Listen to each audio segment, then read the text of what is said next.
Ropes Organization Walcott Foundation Indian Trust Special Coaching to 8th, 9th and 10th Classes Digital Virtual Learning Bangaru Palimani Rugangavar from Pedapunjani by Reddy Pulli Mandal. Chairman Dhanse Karan.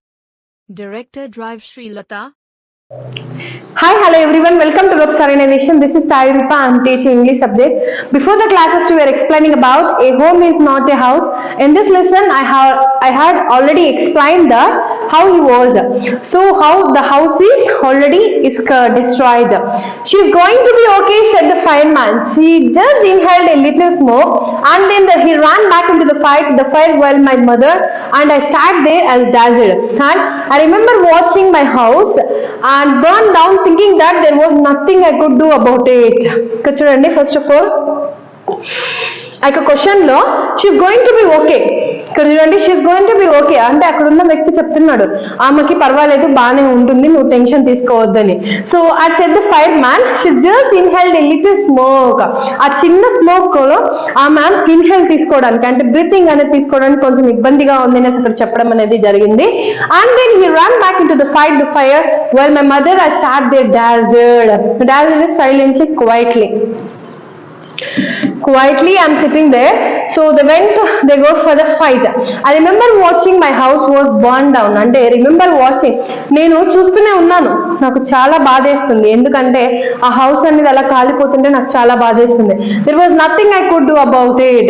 చూడడం తప్ప నేను ఏమి చేయలేకపోయాను, నా problem అంటే అదే అనేసి ఇక్కడ అతను చెప్పడం అనేది జరిగింది. సో ఇక్కడ చూడండి, 5 hours later the fire was finally out. 5 గంటల తర్వాత సమయం తర్వాత ఆ ఫైర్ మొత్తం కాలిపోయింది. So fire was finally out. Our house was almost completely burned down. అంటే మా హౌస్ మొత్తం కాలిపోయింది, మా హౌస్ మొత్తం ఏమైంది, కాలిపోయింది. But then it struck me. But నా మైండ్ లో దాన్ని చూసినప్పుడు అంతా చూడండి, I hadn't seen my cat. But నాకు అప్పుడే ఒక బల్బ్ అనేది వెలిగింది. ఏంటంటే I hadn't seen my cat అంటే నేను చాలా ఇష్టంగా ప్రేమించే క్యాట్ అనేది నాకు అసలు కనిపించనే లేదు. So where was my cat, నేను అబ్జర్వ్ చేస్తున్నాను. అసలు క్యాట్ ఎక్కడికి వెళ్ళింది అనేసి నేను వెతుకుతున్నప్పుడు much to my horror and I realise that she was no way to found. But నాకు ఒక రియలైజేషన్ వచ్చింది, ఏమనేసి అంటే ఇంకా క్యాట్ లేదు, అది ఆల్రెడీ ఎక్కడో దారిపోయింది అనేసి నాకు ఒక క్లారిటీ అనేది వచ్చింది. Then all at once hit me the new school, the fire, my cat. I broke down tears and cried. I was suffering loss big time. చూడండి, నేను ఒకేసారి మూడింటిని కోల్పోయాను. ఒకటి నా కొత్త ఫ్రెండ్ అంటే నా పాత ఫ్రెండ్స్ ని, అలాగే నా యొక్క ఫైర్ లో నా హౌస్ ని, అలాగే నా క్యాట్ ని. ఒక్కదాని తర్వాత ఒకటి ఇలా నేను కోల్పోతున్నప్పుడు నాకు చాలా బాధేస్తుంది. ఐఎమ్ క్రైడ్ అంటే ఏడుస్తూ ఉండిపోయాను. I was suffering for loss big time. The loss is nothing but somebody else they're getting as loss to something. We can consider as it is a loss. So big time is nothing but is saying about the situation. The fireman wouldn't tell us go back into the house that night. So already morning, already the 5 hours left, the fire is completed. అంటే 5 గంటల సమయం తర్వాత ఆ మొత్తం fire అనేది ఆగిపోయింది. దాని తర్వాత అతను ఏం చేశాడంటే ఫైర్ మ్యాన్ చెప్పాడు, you should not enter in to the house that night. అంటే ఆ రోజు రాత్రి మీరు ఆ హౌస్ లో ఉండడానికి వీలు లేదు అనేసి ఫైర్ మ్యాన్ అక్కడ చెప్పడం అనేది చేశాడు. It was still too dangerous. ఇంకొకటి, అది నేను ఆ యొక్క హౌస్ అలా చూస్తున్నప్పుడు I'm getting so much of a dangerous. So dead or alive, I couldn't imagine living without knowing about my cat. So living alone అంటే ఒంటరిగా నా యొక్క క్యాట్ ని ఆ హౌస్ లో ఎలా వదిలేస్తానో నాకైతే ఇప్పటికీ అర్థం కావడం లేదు అనేసి ఎవరు చెప్తున్నారు ఇక్కడ? The author is saying about dead or alive అంటే అది చనిపోయిందో బతికిందో కూడా క్లారిటీ లేదు. అలాగే I couldn't imagine living without knowing my cat అంటే ఐ కుడెంట్ ఇమాజిన్ అంటే నేను దేన్ని ఊహించుకోలేను అంటే అసలు ఆ క్యాట్ అనేది నా దగ్గర లేదని నేను దాన్ని ఊహించుకోలేను.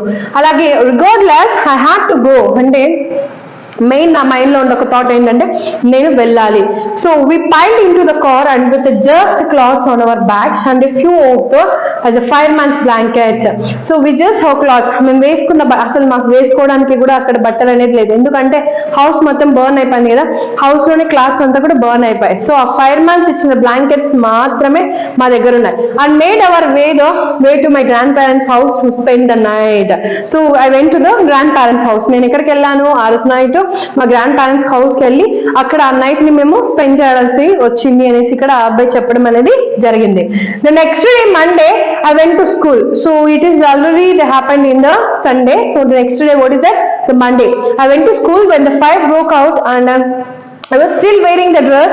I had to go to church that morning, but I had no shoes. I had kicked them out when I was doing my homework. Did you observe that the next day Monday he went to the school, but he is not having the clothes. He want to wear the dress is not there because everything dress has burned out in that house because already as one of the fires happened, right? So when I was doing my homework, but ఇంకొకటి నాకు వేసుకోవడానికి shoes కూడా లేదు. నేను ఎప్పుడైతే ఆ ఇంట్లో కూర్చొని హోంవర్క్ చేస్తున్నానో అప్పుడు కిక్డ్ అవుట్ అంటే కాలుతో తన్నడం, నా షూస్ ని నేను తన్నేసాను. So they become at another costly of the fire. So I had to borrow some tennis shoes from my aunt. So ఇప్పుడు కంపల్సరీ నేను షూస్ ని నేను కంపల్సరీ తీసుకోవాలి, ఆ షూస్ ని నేను తీసుకోవాలి అనేసి ఎవరు చెప్తున్నారు ఇక్కడ? ఫ్రమ్ మై ఆంట్ అంటే మా ఆంటీ దగ్గర నుంచి నేను షూస్ ఎలాగైనా తీసుకోవాలి, స్కూల్ కి వెళ్ళాలి అని అతను చెప్తున్నాడు. So why couldn't I just stay home from school అంటే నేను అసలు స్కూల్ కి వెళ్ళాలా? Because I want to stay in home itself అంటే ఇంట్లోనే ఉంటే బాగుండు కదా. So my mother wouldn't hear of it అంటే మా మదర్ అసలు చెప్పిన మాటే వినదు. I wouldn't hear of it అంటే నేను చెప్పిన ప్రతి ఒకేషన్ ఏమి వినదు. So but I was totally embarrassed by everything అంటే ప్రతి ఒక్క విషయాన్ని నేను ఆలోచిస్తుంటే నాకు చాలా బాధ కూడా వస్తుంది. So the clothes I was wearing is looked very it is nothing bad, looking like A getting some dust in that అంటే చాలా దుమ్ముగా కానీ చాలా ఇదిగా ఉన్నాయి, నా బట్టలు చూడడానికి కూడా బాగలేదు అనేసి అతను చెప్తున్నాడు. I had no books and homework, ఇంకొకటి బుక్స్ లేవు హోంవర్క్ చేయడానికి కూడా. And my backpack was gone, ఇంకొకటి నా బ్యాగ్ కూడా ఆ మంటల్లో కాలిపోయింది.